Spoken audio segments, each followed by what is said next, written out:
All right, sorry about the slight delay and technical difficulties here in the teaching room. Should be fine now. Okay. So, welcome to postgraduate week at Lancaster University in psychology. I'm calling it a week because it's slightly more than a week of events. But my name is Patrick Monaghan. I teach on our master's courses, supervise PhD students, and I'm also the chair of recruitment and public engagement. So I'm involved in recruitment of and support of possible students to our undergraduate and our postgraduate programs. So we're in the fifth event of our week now, where we're looking at Psychological Research Methods Masters. And what I'll do today is give you a little bit of an introduction to the department and the kind of psychological research methods that we support. And then we've got Rob Davis, who teaches extensively on research methods and is senior lecturer and expert in research methods in psychology. And he'll talk to you a bit more about the details of the course. And we've also got Jess Pepper here, as one of our current PhD students. And she's going to talk a little bit about her experience on the master's course. We've got some questions for her.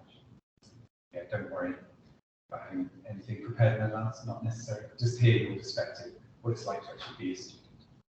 So after a little introduction, we'll have some questions and answers from you joining online, or if you hear this afterwards and you have some questions, please do get in touch. And we'll also have a little bit of discussion among ourselves. Okay, so welcome to a little bit more information about Psychological Research Methods Masters. If you become a postgraduate student in our department, then these are some of the people that you'll meet in our department. Some of the really important people here are in the top left. That's Claire and Nadine, and they populate our postgraduate office. And that office is there all the time to support our postgraduate students' needs in the department. If you want to have any question about anything to do with your courses or the department, they're the people to go to. Ask some questions all the time. Really excellent help. Another important person is here in the bottom right, and that's Gina Fisher. And she leads on some of our recruitment events, and she's a person to get in touch with if you want more information after this event, and she can point you in the right direction. And there's lots of other people who teach on our courses, and many of these people you'll meet if you come and study with us. So just a little bit about our facilities and background to the department. So this is our building, that top picture there. This is our building for research, just for research and training. And as a postgraduate student, you become much more involved in using these sorts of facilities. So they become more important for the kinds of studies, in-depth studies you're doing, the kind of research knowledge that you're building up. And I think you get much more of an integration with the department more generally. So you get more involved in research and what's going on in the department at all these different levels. And so as a postgraduate student, you'll be using this building much more than you would as an undergraduate, for instance. In terms of our facilities, they're 100% rated as internationally excellent or world-leading research in our department. And this is our own building. The top floor is for adult studies, the ground floor is for developmental studies, infant and child testing. And the bottom picture is a glimpse of the lobby for that ground floor, where parents and children come in and immediately feel relaxed about that environment. We have really good facilities in terms of equipment in this building as well. It's all the cutting-edge neurophysiological cognitive labs you might want to use in psychological research methods. For example, EEG, functional near-infrared spectroscopy, or FNIRS, it's called, transcranial magnetic stimulation, and the best labs in the country in that.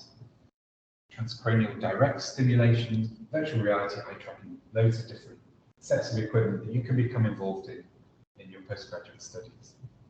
And we also have these world-leading child testing labs, which is an important feature of psychology at Lancaster.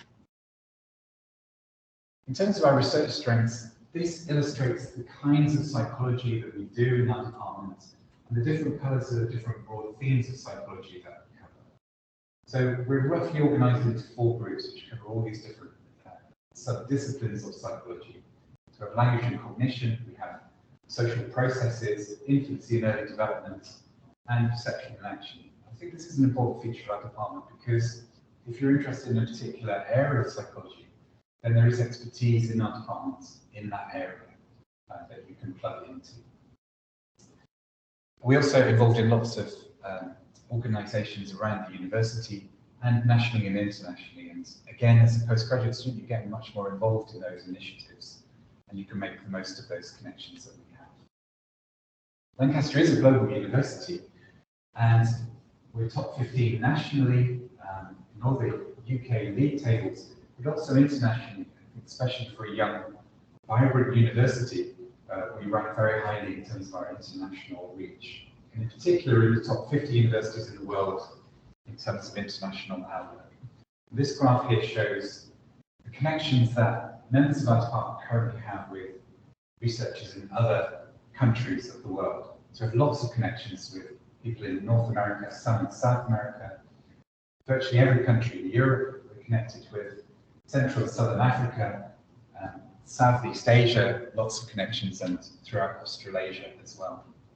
And I think as a postgraduate, you get more involved in these connections, and that can open up many opportunities for you to network and build up connections yourself, through the collaborations that are present in our department. We offer 4 master's degrees, one of which is Psychological Research Methods, and we'll be talking about that a little bit more now. So I'm going to pass you over to Rob Davis now, who'll give a little bit more detail about the structure of the course and his experiences teaching on it. And then I'll wrap up with a little bit about how to apply, and then we'll have a discussion with Jess Pepper, Rob Davis, and myself. Thanks, Patrick.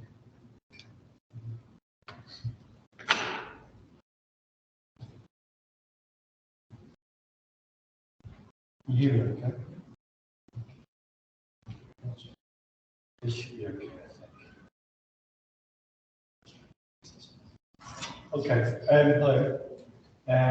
Thanks, Patrick, for that introduction. So, as Patrick said, I teach on psychological research methods, but I'm the director of postgraduate teaching in the department as well. I do have expertise in research methods, but I'm interested in communication and language in general. And some of the work I do actually involves some of the collaborations that Patrick mentioned. For example, I have research partners in Spain at the universities of Barcelona and Tarragona, where I work with people on schizotherapy. Psychological research methods students go on typically to do 3 kinds of things very often in our experience. So many of our students go on to do PhDs, and the psychological research methods program is often considered to be a pathway into doing postgraduate research in PhDs. Some of our students also go on to do doctorates in clinical psychology and regard completing the MSc in psychological research methods as an important step for their application and their entry into programs for doctorates in clinical psychology. And we also often have students who go on to do work in a variety of other professional research-intensive, behaviourally focused professions, so marketing, behavioural analytics, that kind of work, or educational psychology.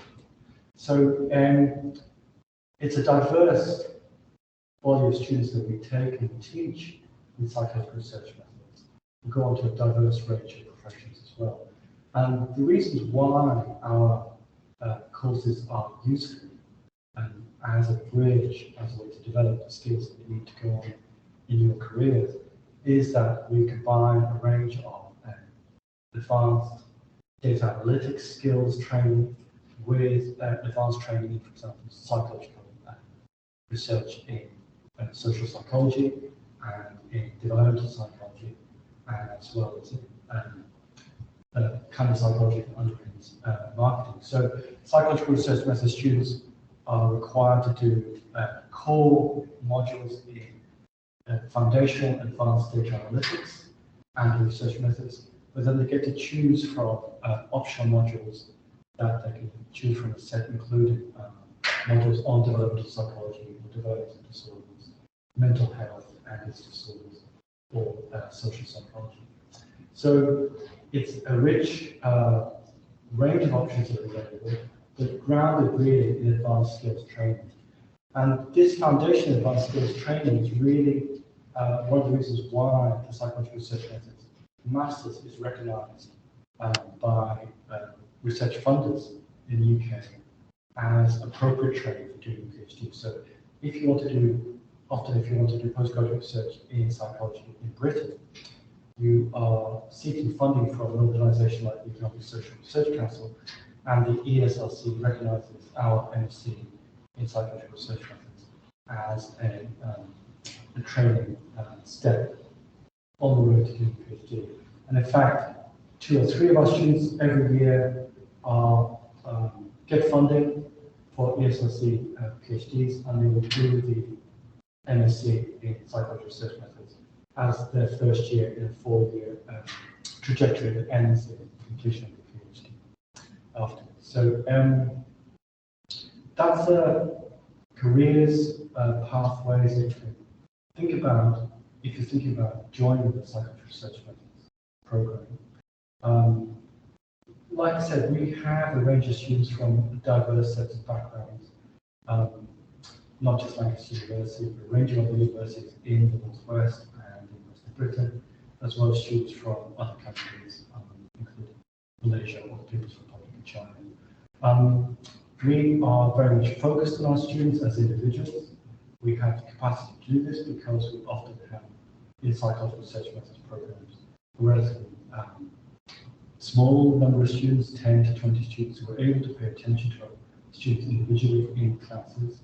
And this means that we can work with a diverse range of starting positions, starting backgrounds, and bring everyone up to really the same level of cutting edge capacity and skills that people who are recruiting for PhDs and recruiting for doctorates in clinical psychology are looking for. So cutting edge skills that people are looking for when they're recruiting from master's students in psychology. I enjoy teaching on these modules in particular on advanced data analysis because I'm able to really bring students towards the cutting edge of data analytics skills. That's something I'm interested in particular. So no matter what population you study, what data collection methods you use, what kinds of psychological science you're interested in, typically you are going to deal with evidence in some form, and you're going to work with that evidence and assess whether your ideas about how people work, why they are, where they are, is consistent with the evidence that you find. And I'm interested in thinking about learning and training people in the use of the best methods available right now. And many of our students are really ending our course with effectively skills that are right in cutting edge kind of data analytics skills that we might see anywhere else in the world. So I know that kinds of things we teach are taught in advanced courses, for example, Stanford or Glasgow, or those kinds of universities. So Lancaster is a university, but our students are often looking for in terms of the skills. I think that's everything that I can think of in terms of the details of the program. But are there questions, Padraig? That you'd like to ask? Any other things that I might add? I do have lots of questions, but if you go to the next slide, then there's the structure of the course. And if you could just walk people through the different modules. So in the... If you press a button, you get a sort of pop up around each of those modules. Okay. So the core of learning in psychological research methods, I would say, consists of the 3 modules that are outlined in orange, or highlighted in orange, as well as the dissertation.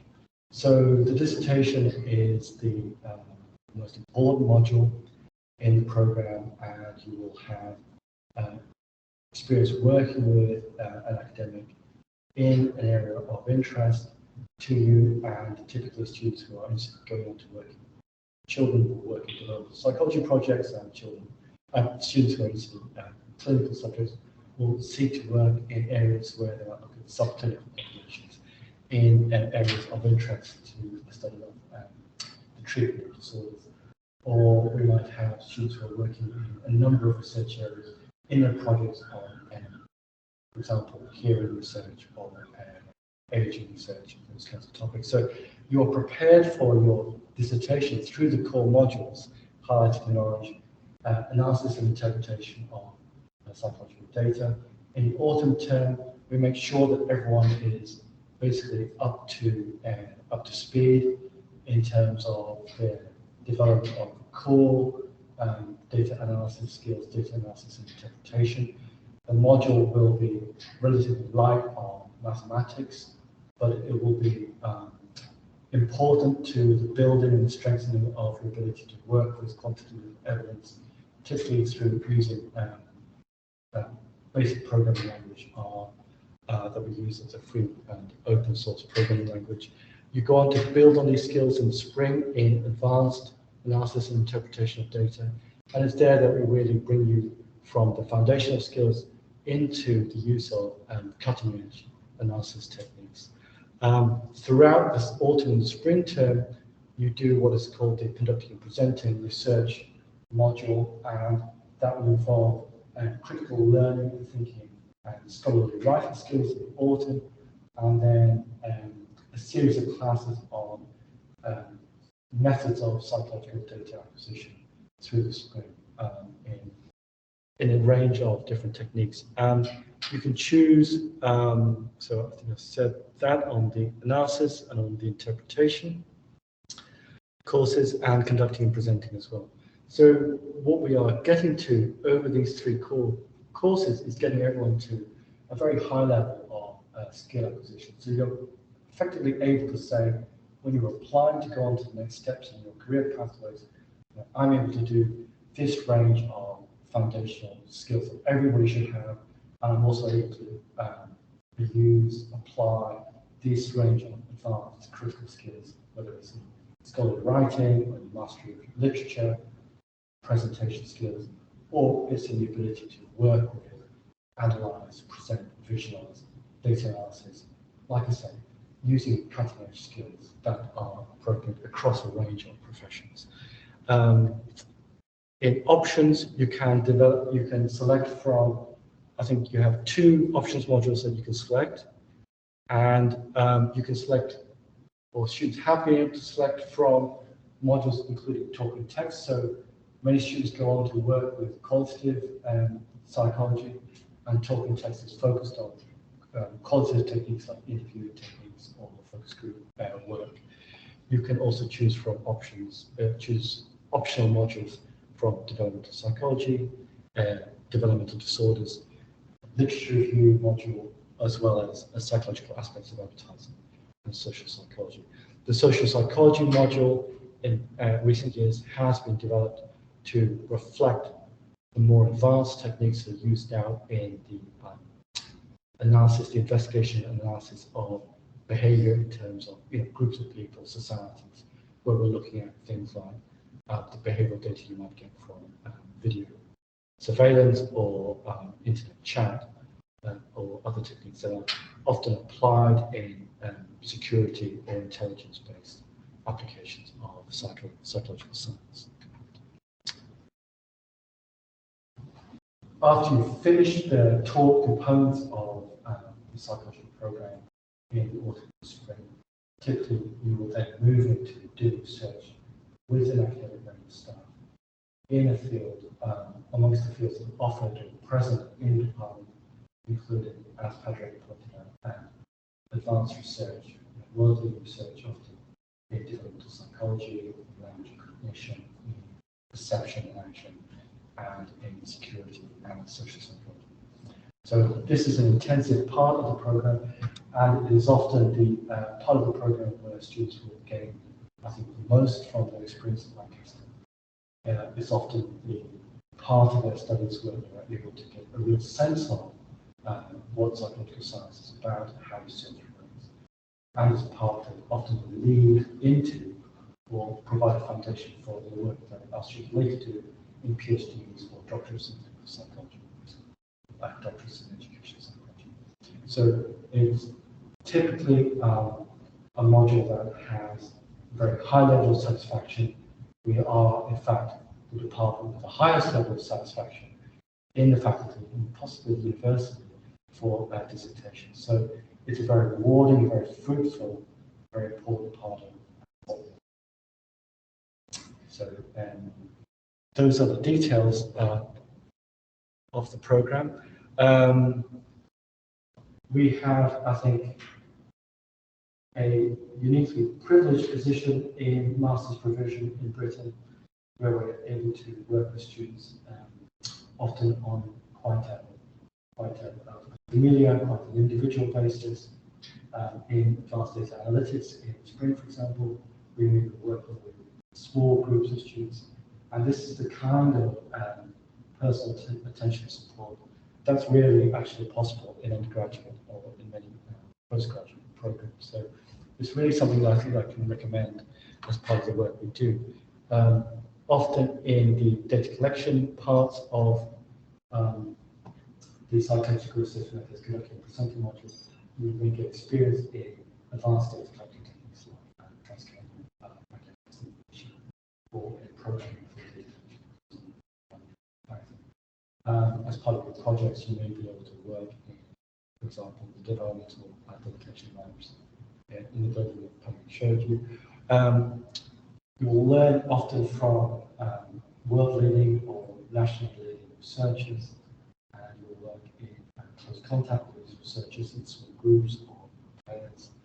And I think this is an important part of really getting you from what you've learned as undergraduates and whatever degree you took into the ability to go on to professions and careers in a wide variety of psychology-facing and psychology-focused paths.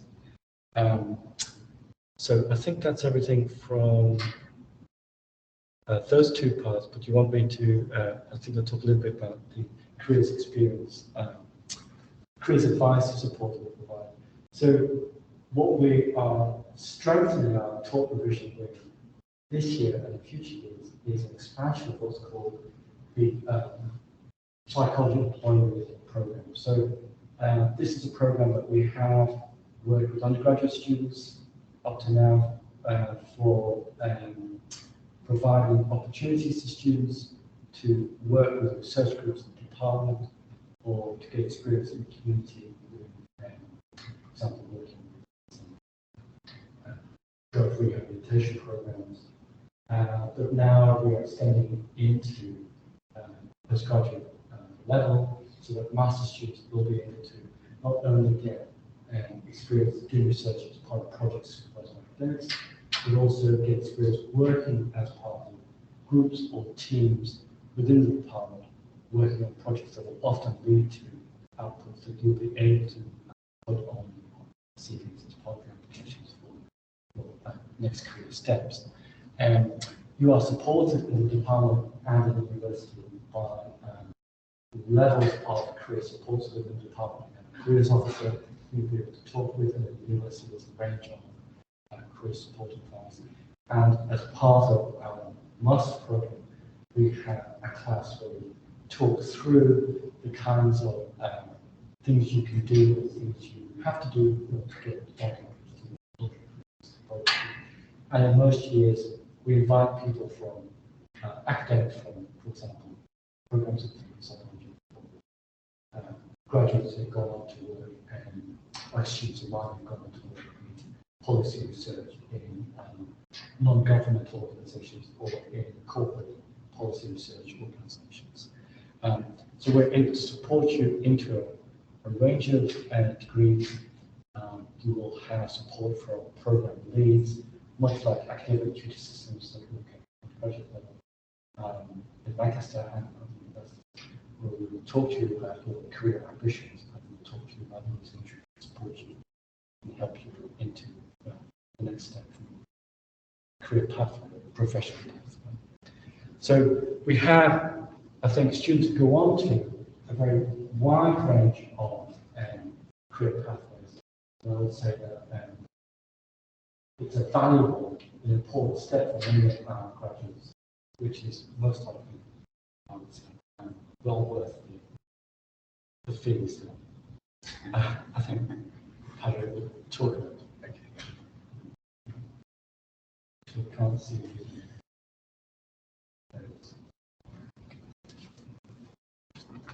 Thanks very much, Rob. So I was just going to finish up the information part really with a little bit of practicalities of scholarships and bursaries and how to apply in both here and next. So let's go right in.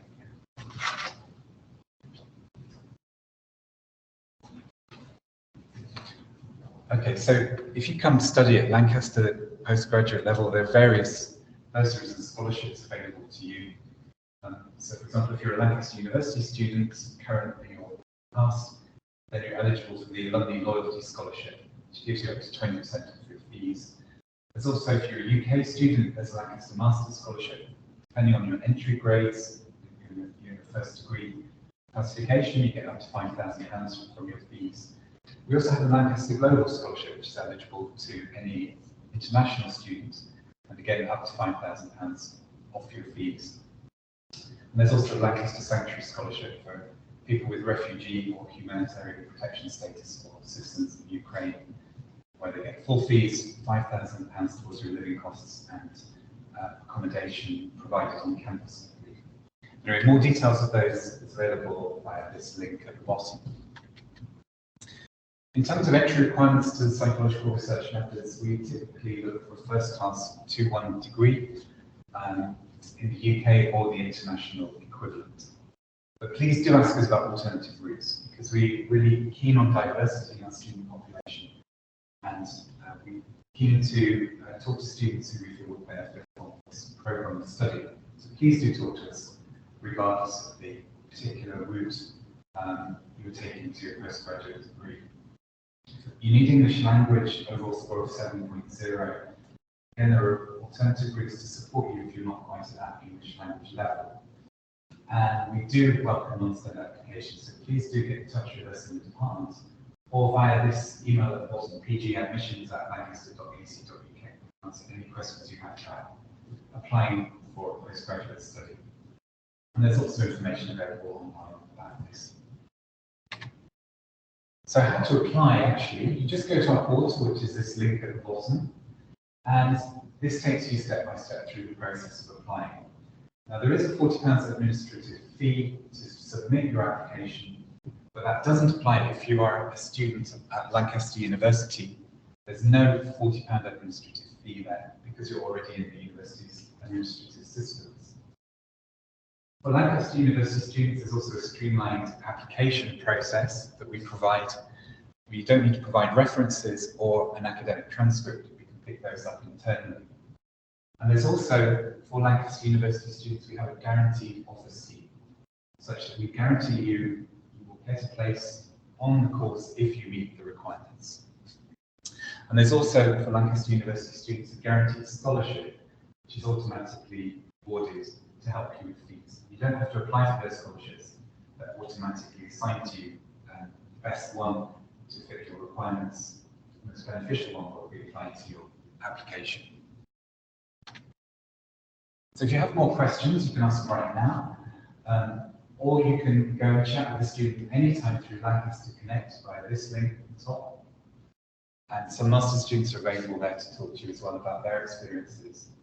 You can at any point ask to speak with a member of staff from our department as well. We're really keen to do that, to talk to you about postgraduate level study.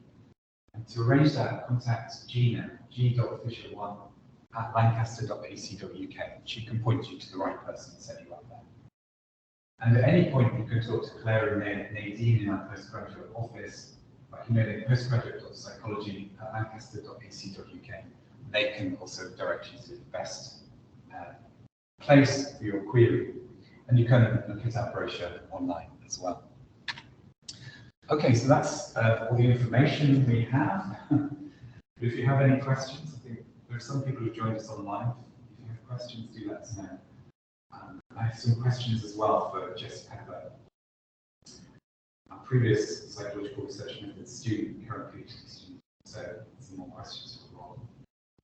So, is there any questions online just now? Okay, that's fine. So, can I ask you to come forward, Jess, and ask for Rob? So what we're going to have to do is move this about very awkwardly between us. There are If I hold it in the middle, then I can just do it. You can do the direct.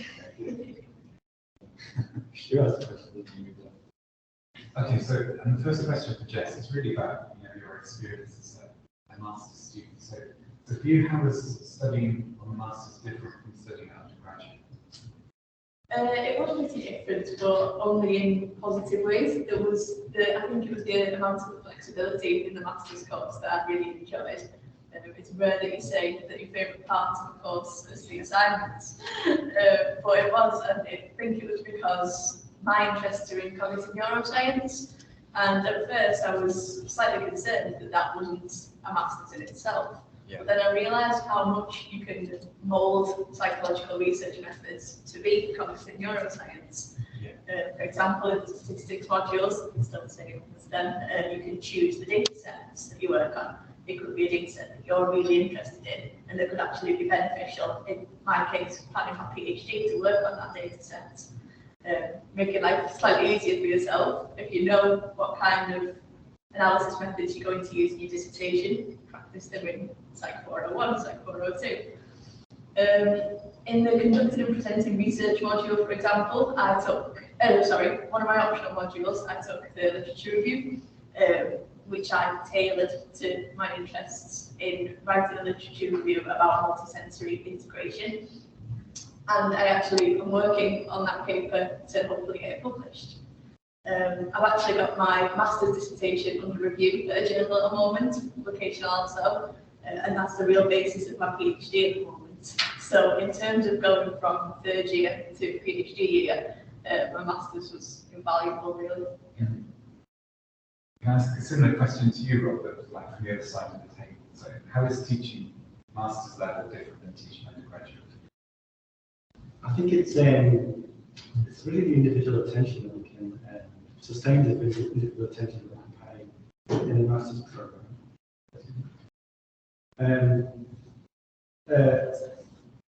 So in undergraduate programs, we're often working with quite large groups of students, as you described. Even within the practical course, you might have 30 students. But for example, in spring advanced data analysis, then we are often working with 20 students, and we might be able to talk, have quite, long discussions with students in a class with one or two students where we're able to really work through questions students have, and we're actually able to, I think, this is important, I think, we're able to give space for students to have original ideas and to think about what they've thought about the things they've done, find out, so that we're able to allow students to grow, I think, more, and we're able to work with students in a way where the diversity that Patrick mentioned earlier is something where, wherever a student can come from in their background, we get them all to a high level of attainment because we can pay this in attention on students. That's really important. And so what about the environment of learning for you, Jess? So the students from all sorts of different areas, how did you find interacting with people with those slightly different backgrounds and masters? Yeah, I thought it was great. There was a lot more group work than undergraduate level, but I think that was nice. It kind of, if it was an assignment that you particularly struggling at, it was great to have that collaborative learning. Even in COVID times, in my case, there was still that element of group work, playing teams, and it was good to kind of work with people on developmental disorders, on psychology and advertising too, within stats modules, within conducted and presenting research at times. It was great to see how other cohorts were adapting and their research projects and their techniques, as well as getting to know all the different members of the department too. And what about the actual content? So, it sounds like it was a really successful year. So, no pressure to publish all your work in university, but does something strike you as being really particularly interesting that you're in a master's degree? a new finding that you haven't come across before? Yeah, so my dissertation project was looking at changes in multisensory integration between younger and older adults, and I found a significant interaction between the age and the attention elements.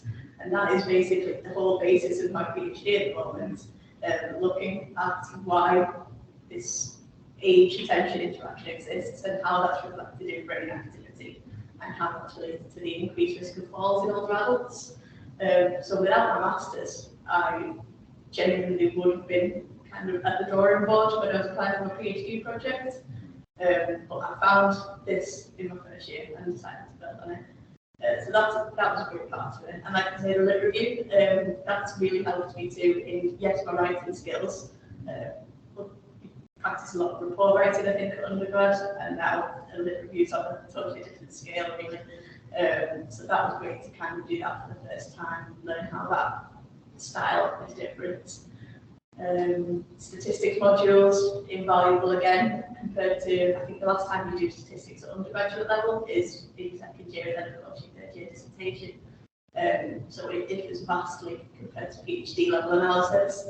So I'm glad I had that under my belt at the same time too.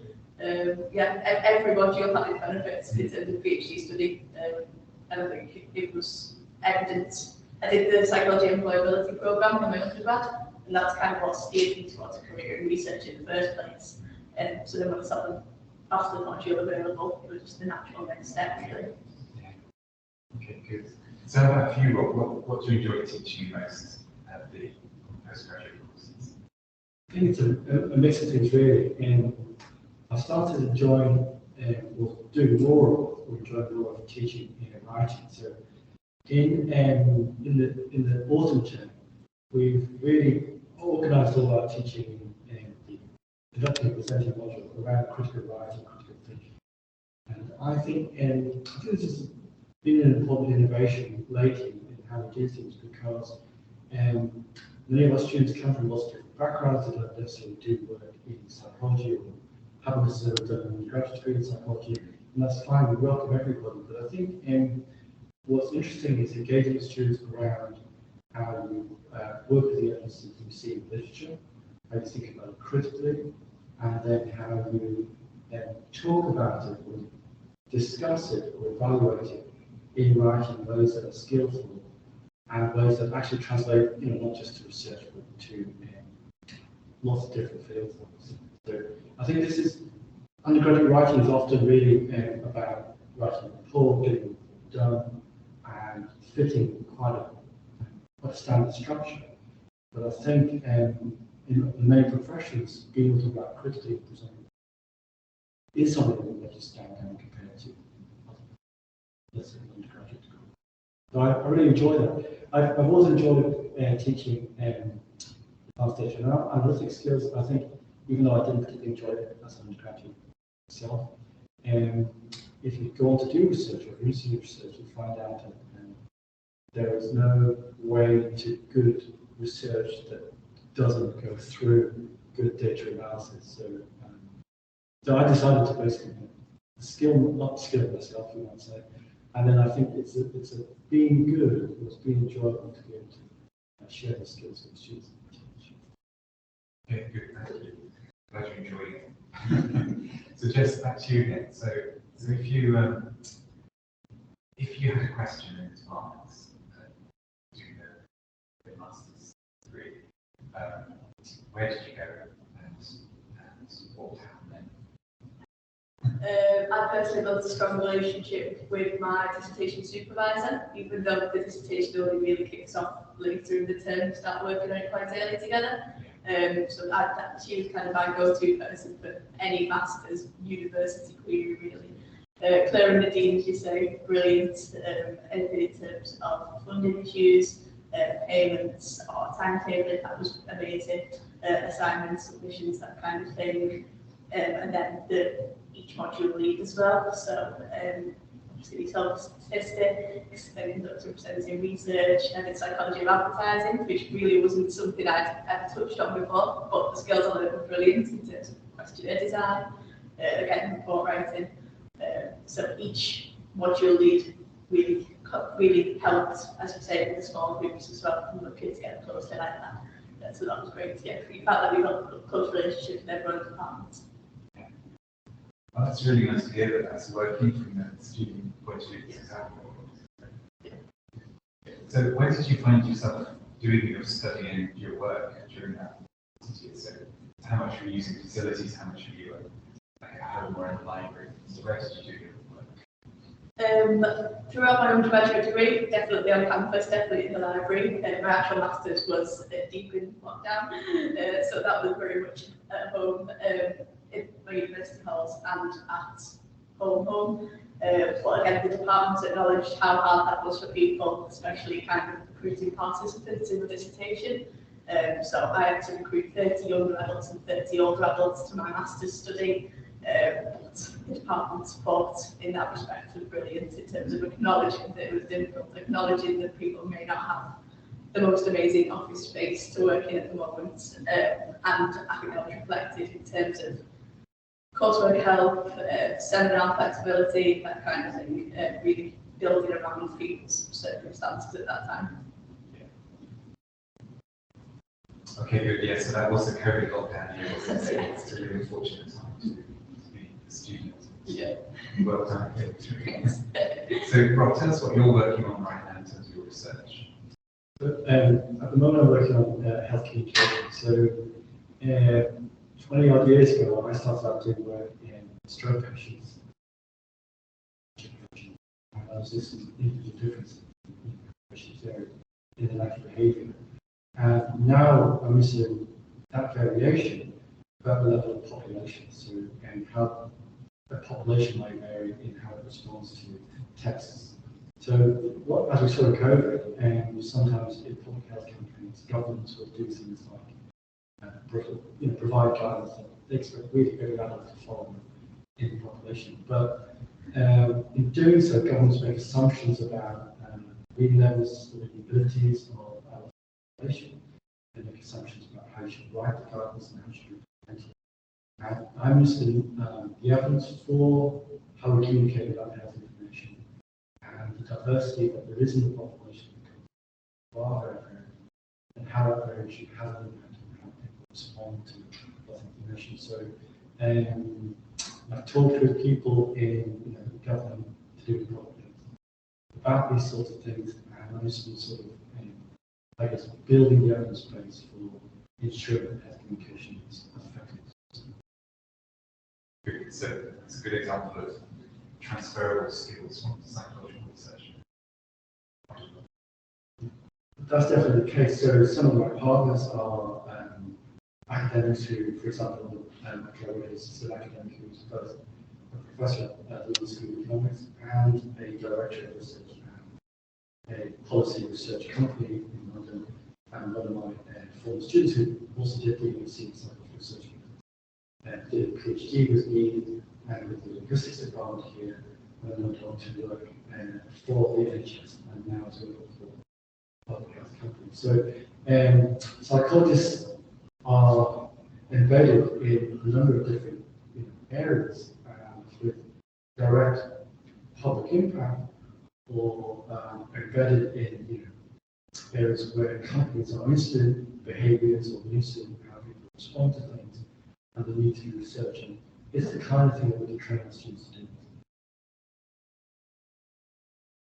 Okay, great. So I think we'll end there. But thanks very much, Jess, for joining us, and thanks very much for your insight as well. Thanks for joining us online and for watching this recording. Yeah, any questions, do get in touch with us. We're really happy to hear from you and talk to you. Thank you.